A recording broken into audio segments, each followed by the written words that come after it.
Hey y'all, it's story time. Um, so I just wanted to come on here today and give you guys a little quick story. Never mind what I'm looking like. I'm in the house. I don't care. I wasn't about to get dressed just to do no video. So I'm gonna start out.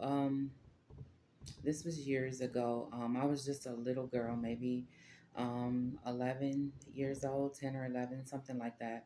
And this is concerning when myself and my siblings um, were moved here to live with my father and our stepmother. And it was just kind of like a quick little pick up, pack your stuff, let's go. And left like some thieves in the night or whatever to move to where my father lived. Now there was four of us, four sisters, and then there were two other siblings by my dad and my stepmom. So we moved up here in a in a regular little sedan, a car.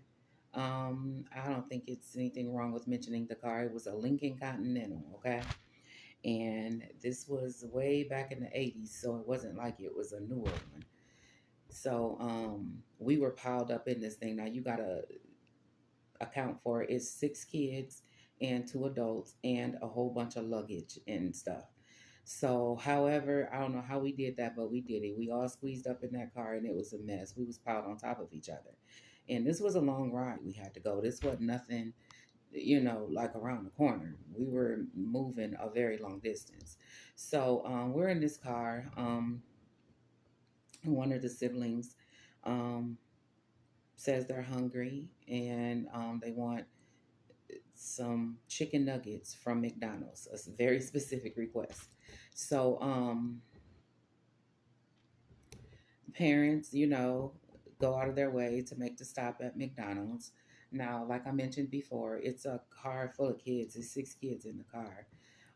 So I'm thinking for sure we're all about to eat. Everybody's about to get something to eat. Well, that's not what happened. We pulled up to McDonald's and one person got food and we pulled away with one meal. And that was that. Now, I don't know how the rest of the siblings in the car felt, but I felt some kind of way because I'm like, I'm hungry too. So that was that. And it just left me with feelings of, oh God, what have we done? Like this about to be some mess. Even my little 11-year-old self knew right then in that moment that mm, this ain't about to be good.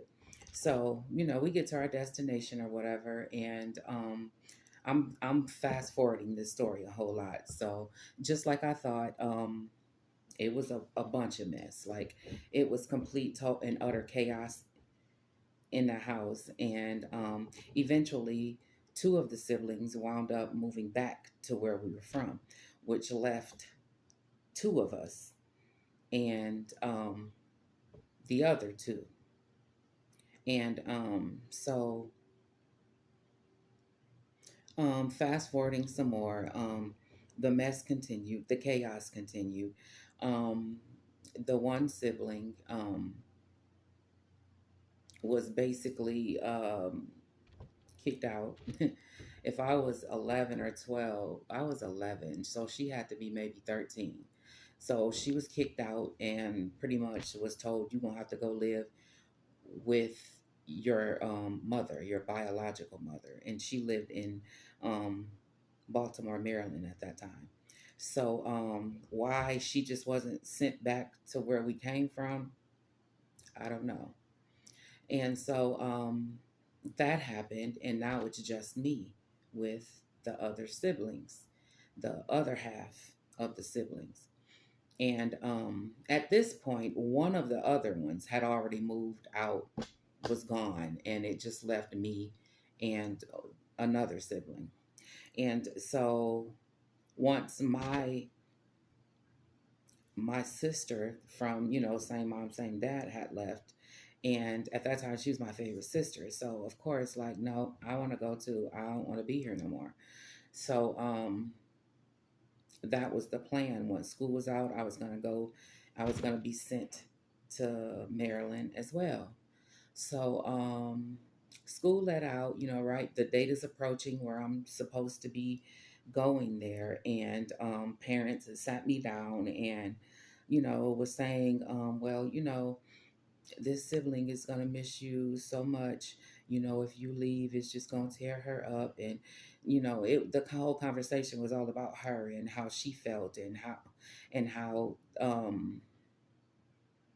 they were going to just be tore up if I left, because despite of all the chaos in the house, we had formed a bond and we had gotten really close. And I loved her as well, but I still wanted to go. So that was that. I wasn't changing my mind. But it just left a weird impression on me, because not at one time did anybody say, well, we're going to miss you so much. We don't want you to leave. We love you. Please don't leave. It was never about me, it was always about this other sibling. Like, they could have cared less about me leaving. They, really just wanted me to stay to entertain this other sibling. And that just kind of, messed with my heart a little bit, because nobody said, we love you. Like, please don't leave. It was just like, stay for this one, please. And no. So I wound up leaving, going to move there. And that just traded one chaotic situation for another. Because going there was just more chaos, more chaos. And while we were there, there were some pretty traumatic instances that took place while we lived there. And one specific stands out in my mind, to where, and I'm not going to go into grave detail because a lot of it is my siblings' story to tell and not mine, but I am going to mention it, but I ain't going to go into detail because I just don't feel like that's right. But while we were there, this one particular night, um, there was, some drama going on in the house, to the point to where me and my sibling felt like we needed to get out of there and leave, like right at that point. And it was kind of like in the middle of the night, maybe like 10, 11 at night. It's dark, and we're in this city that we don't know anything about at all. And yeah, we just run out of the house because it was that serious. As we're walking down the street, some man approaches us and gives us some story about how he works at a some type of place for teens, where runaway teens or teens that need help. We're young, like 11 and 13. We're young and gullible and trusting, and we're just thinking that, okay, this man is trying to help us. No, he wasn't. Long story short, he led us off into some secluded area, and pretty much told me, stand over here. And he grabbed my sister and he raped her right there outside. It was like in a wooded area. And he raped her while I watched. And whole time I'm sitting there thinking, um, he's gonna kill us. Like, we're gonna die. This is the end of our lives right here. We're like in this wooded area. And yeah. So he got finished doing what he had to do with my sister, and um actually walked us back out to where what's the right word, back around civilization, where there's people and lights and traffic and all of that. So and pretty much told us, don't tell anybody. And of course we said okay. Like, I couldn't even believe that he was just letting us go like that. So after that, we what did we do for the rest of the night? The rest of that night, we just kind of walked around and wandered around in the streets all night. That's exactly what we did. We walked around, wandered around, kind of in silence, both